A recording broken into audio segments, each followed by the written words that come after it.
Hello guys, it's your DIY house husband here again, and in this video we're going to change this H4 socket. So I'm going to change this because there's a problem with it. I think it's grounded, and as you can see there are burn marks here. So first, to remove it, just pull it here, of course. So to remove it, just pull it here. Of course, this one is connected here. Pull it gently because sometimes it's quite hard to remove. So I had this one. I connected my ground, my line here. So the purpose of this one is for me to remove this one easier.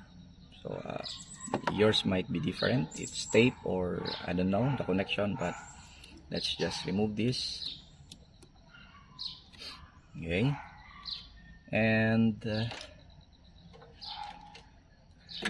in with our brand new H4 socket.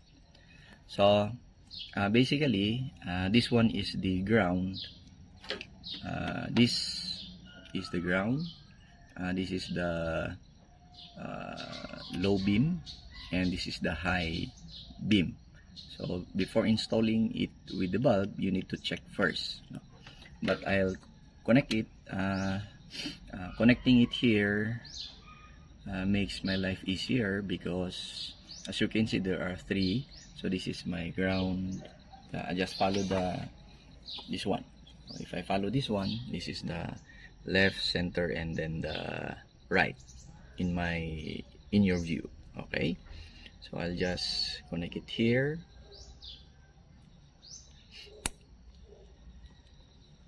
The center. Okay, and then this one. Okay, so that's it. And check the connection before returning it. So to check the ground, if you want to check the ground, you connect your test light in the positive one, this one. So this is my positive of my battery, and then you check if it will light. So as you can see, the test light is lighting. Okay, so here's the ground, and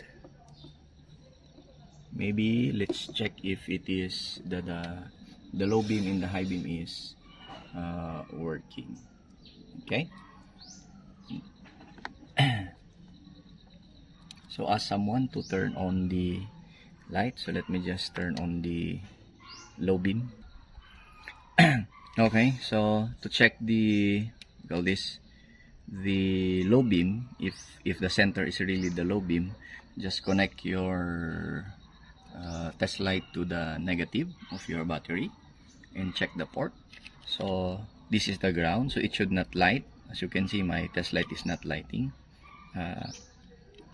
And this one is the high beam, so it should not light also. So as you can see, it's not having its light.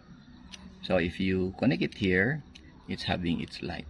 So it means that your wiring for the low beam is correct.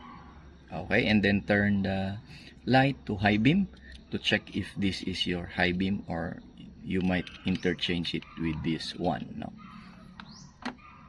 So let me turn on the high beam. Okay, so I did turn on the high beam. So let's check. So the ground should not light. The low beam should not light.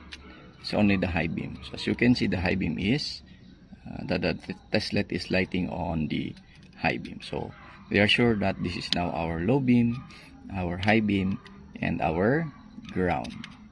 So of course, before connecting this one to your bulb, turn off your light because that my light is turned on. So turn off the light first before injecting this one to the bulb.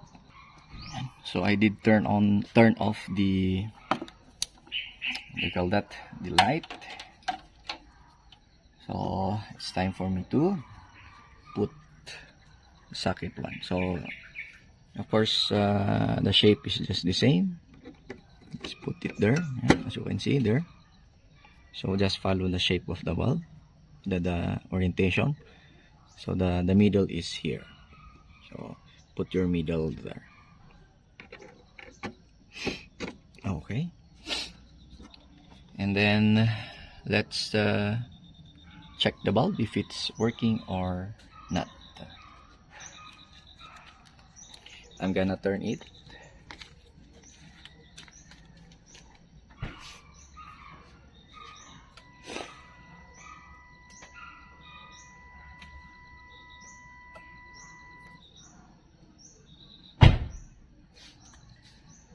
Okay, so that's it guys. That's how to change your, what's this, H4 socket. So I did change also the socket of the other bulb. So as you can see, they're both burned. And yeah, sometimes this one will cause the bulb not to light either on the high beam or on the low beam. So it's best to always check this one and change it if you have time. So that's it. Thank you guys for watching. See you next time.